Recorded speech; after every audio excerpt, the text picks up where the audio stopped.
Welcome to an introduction to Google Sheets. This video is for everyone but geared towards small business owners and entrepreneurs who want to develop systems to grow their business. This video focuses on Google Sheets. I'll do another one for Microsoft Excel Online. So we've all been there. You want to know the financial outlook generally.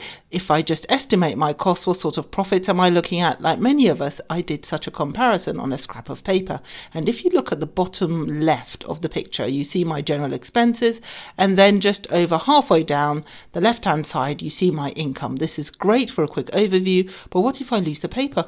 What if, as you will see, I forget items? I have to recalculate everything again and again. I've opened Google Chrome and this is my startup screen. You see all my usual icons, and if you go to the top right, you will see an icon for Drive, which is in the middle column and the fourth icon down. Click on it.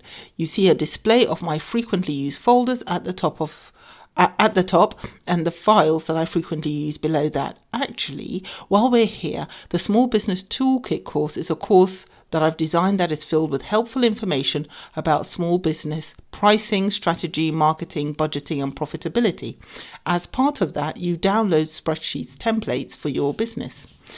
So go to the left-hand side and click on My Drive. Here you see the structure I have set up for my folders. If this is the first time that you have done this in Google, then you will not have anything there yet, but that's okay. This is one of my preferences of Google Drive over MS Excel Online or Microsoft Office Online. You can create folders. We're going to create a new folder for your work today. So go to the left-hand side and click on New. You are offered many options. When you download templates from the course, you can upload them to your Google Sheets using the second option. For now, we are creating a folder for our work. So click Create a new folder and give the folder a name. I went for Course Spreadsheet Skills, but if you want to call it Cheryl Lynn or some other code that excites you, that's fine. You see the folder sitting in alphabetical order now. Double click on it and go into it. There's nothing there yet. That's fine. Left click if you have a Microsoft mouse. I'm not sure what you do with an Apple mouse. I still love you though. And you will see this menu. This is another way to create files and folders.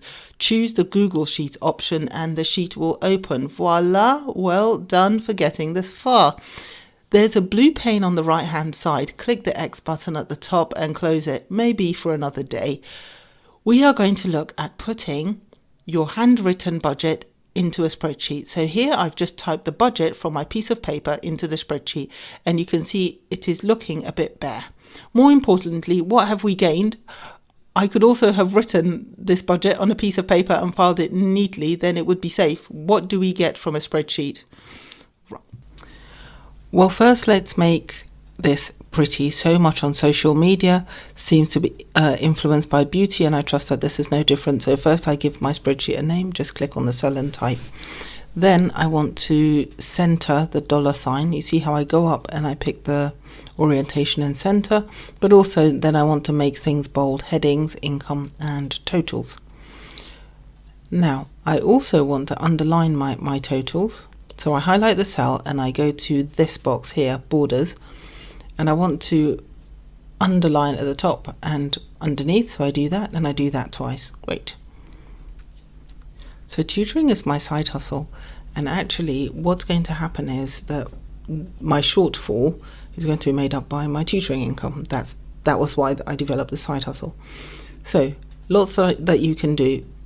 There are two ways to change these totals. Well, the first thing is to put a calculation of shortfall and actually type it in. I put equals and I click on my income total minus my expenses total.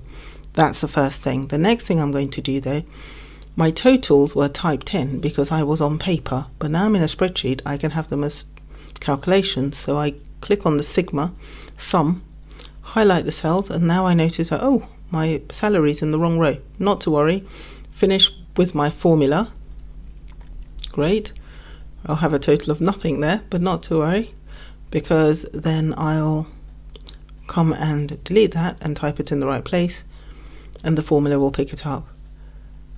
When I get to the lower equation, the sum of my expenses, I decide to just type the equation sum. Great. That's getting my way now. So I just close that, put a bracket, and I add them up manually. It's 2 ways to do the same thing. Right, I calculated my shortfall. The last thing I want to calculate is this shortfall. How many hours a month does that mean I have to tutor? All the numbers in column C are per month. So how many hours do I have to work?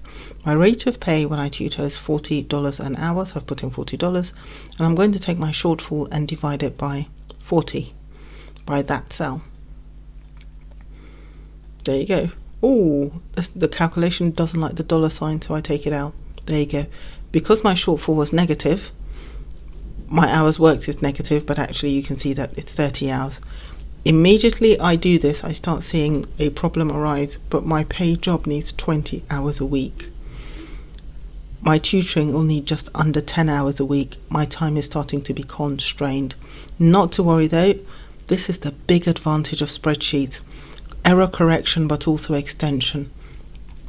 This was for January.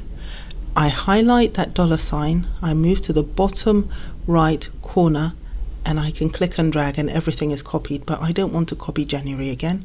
I want February. Look at how to copy a format. You go up to the paintbrush, copy that cell's format, click there, and it's copied over. Watch it again, it's lovely. January, Feb, I click and drag, and the computer knows to copy the trend. Aren't they clever? Lucky us. So now I highlight all my cells for January, and I just click and drag, and voila, I've got 6 months of budget. This is why we like spreadsheets. So we sense check the numbers and we say, hang on, what's going on with my hours worked? Why is it positive and negative and positive and negative? What's that there? I told the spreadsheet divide the number above the cell by the number beside it to its left. I actually want the calculation to always use the number 40. So what I did there was I put a dollar before the column B and dollar before the cell, which is 18. Now that it's done, I'm going to click and drag again, and and all my hours worked read 30. Great. So now I come back and I think, would this change markedly if I increase my rate to $45 an hour? Not really, no. And what's more, I don't like so many digits. These are hours work, so I go up to decrease the number of decimal points, click on it a few times, and I've got some reasonable numbers again. It doesn't really change much, and it's not ideal. What are we to do? I now realize, I've forgotten some expenses.